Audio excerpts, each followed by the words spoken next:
So, no matter who you voted for or what side you're on, I think we could all agree on the simple fact that as it stands right now, the country is very divided. It's really literally like somebody took a marker and just split the country right smack the middle. Okay, if you need any proof of this, just go on Facebook, go on Twitter. You'll see the back and forth. It's all over the place. You look at the news feeds. It's there. The evidence is there. The divided states of America.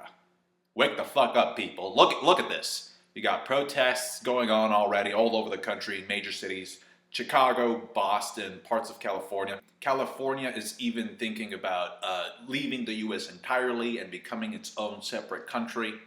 You got protests in NYC, like I showed you, the Trump Tower there. Peaceful protests up until this point.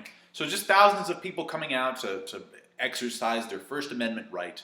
A lot of people think they're just entitled brats. I did see a lot of comments on the protest live stream that said something like, "Oh, look at all these jobless millennials. You know, these crying babies. They can't get jobs, so they're going out to block the streets." Meanwhile, I'm just sitting here watching porn all day. So I really don't know what's going to happen, folks. And I'm keeping it 100% with you guys. I think you know, for those of you who have been with me for a while, you know that I'm not very good at sugarcoating shit. I'm really not. And I've seen a lot of people just saying how like, oh, it's time to stop and just, just move forward, come together, unite and move forward. And I appreciate the optimism, I really do, but there's a part of me that just looks at them like, were you not watching the same election cycle that I was watching? Did you honestly believe that no matter who won, and I said this in the last video I did, no matter who wins, the country will remain divided. The election only marked the differences. Like, that's what it did. It exposed what side people wanted to pick.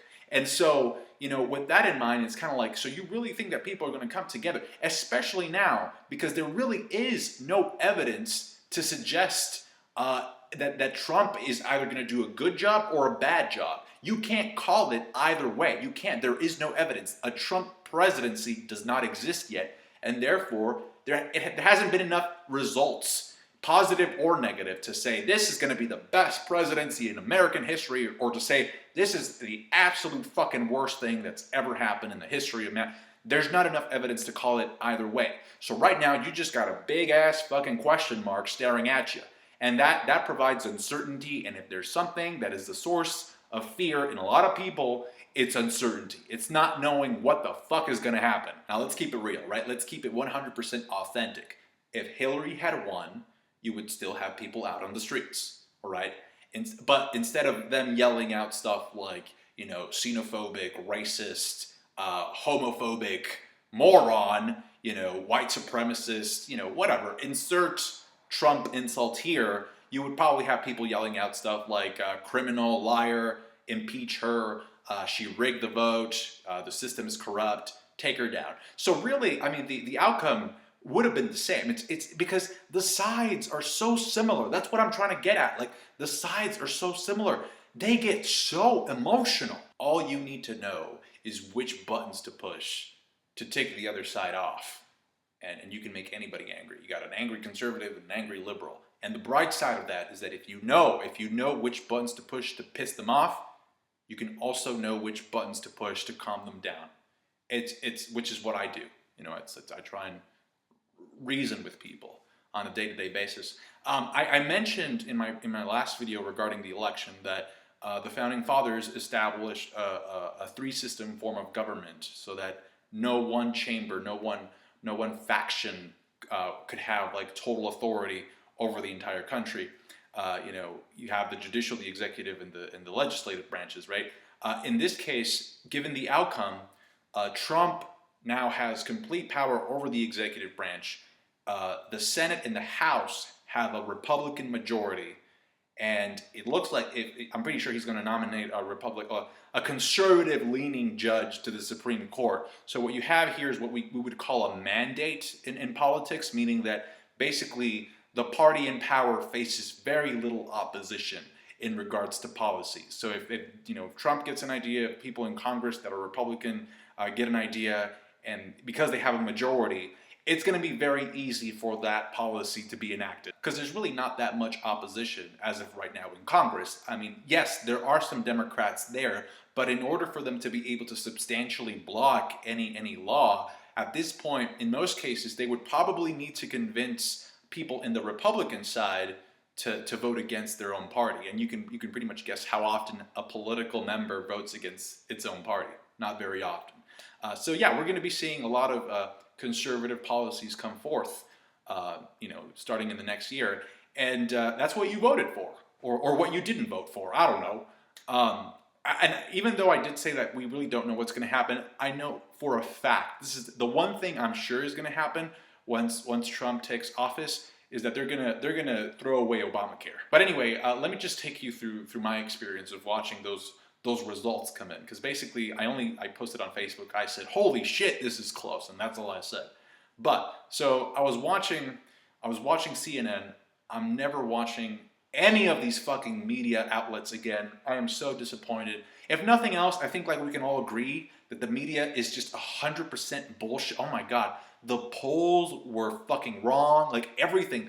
It was a fucking shit mess, all right? They had no idea. They didn't know what to do. I was watching CNN with, Wolf, and, Wolf Blitzer and John King. The guy with the map, the guy that has the map, and he's like, well, this county voted this way and stuff.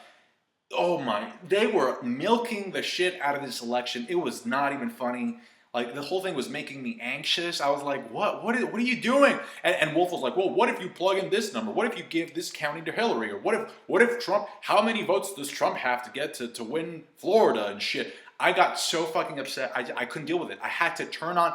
These people were literally making this one of the worst nights of my life. So I turned off the TV and I had to go out for a walk. I walked, I jogged, I ran around the block to just get some fresh air. It was very helpful. If you're ever under a lot of stress, I recommend taking a 30-minute walk. It's very helpful. It helps clear your mind and you change your environment. So it's just very helpful.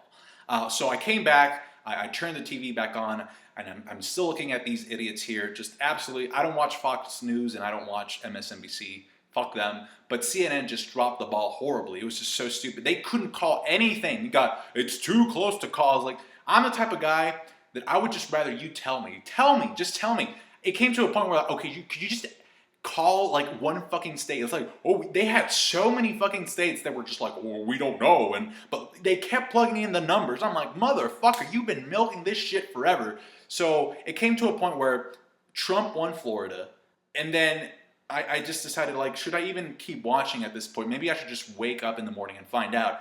But then the moment I knew that Trump was going to win was when I saw Wisconsin and was it Massachusetts? No, it was Michigan. It was Wisconsin and Michigan, and they were leaning to become red states. And those states were never up for grabs. Those usually tend to be Democratic. So the moment I saw that, I was like, okay, that's it. And I turned off the TV, and I went on my computer, and I just kept up to date with the Google results. But yeah, it was total bullshit. Like I can't believe the media has just been so fucking horrible throughout all of this. It's just absolutely disgusting. So I saw the results. I went to sleep. Then I woke up a couple of hours later. I said a prayer. I went back to sleep. And then I got up in the morning and I did the same thing that I always do. I went into the office, into the agency where I'm doing my internship currently, because I'm in the mental health sector now. And I walked through the front door, and I just got this gloomy vibe, this gloomy, like nothing. It was like, something was off. And then, just looking at people's faces, it's like, you can feel it. Like the tension was there. It was just like sadness. It was, honestly, there's no better way to describe it. It was like somebody died. Like somebody everybody loved had just died. Now granted, all right, I live in a heavily Democratic area. So maybe for you it was different. Maybe people were fucking celebrating. Maybe they were happy. Okay. Most people where I work at were sad, but you could tell who the Trump supporters were. Because they were like, we had this faculty meeting, this presentation, because they were going to teach us how to learn how to use this new software. Nobody was paying attention. I mean, just blank stares. I looked around the table, blank stares. People just out of it, like legit. They looked out of it. So yeah, and then the lady was like, "Do you guys have any questions?" You know that face that I made when I found out that Toby was Obito? That's literally everybody's face in that meeting, with a few exceptions. But for the most part, everybody was just in shock. Um, and so with that being said, maybe speaking of Naruto, maybe this is also kind of like how the Narusaku fans felt when they read the last chapter and found out that Naruhina was canon. The main difference being that anime pairings don't really have global economic and domestic policy implications. And look, I'm not going to sit here and bullshit you. I'm not going to be a preacher. I'm not going to be a celebrity or anything because I'm not. Okay, I'm going to give it to you straight. I'm not going to tell you that we should be unified and start holding hands and start giving people hugs out on the street because the truth of the matter is I don't know. I don't know if we could really come together and heal this divide. I mean, I think we could. In fact, we should. But I don't know if that's going to happen, especially not this soon. But overall, and I'm just going to leave you with this because, again, I truly do believe that both sides are similar, or at least have some similarities. You know that feeling that you get when you're scared?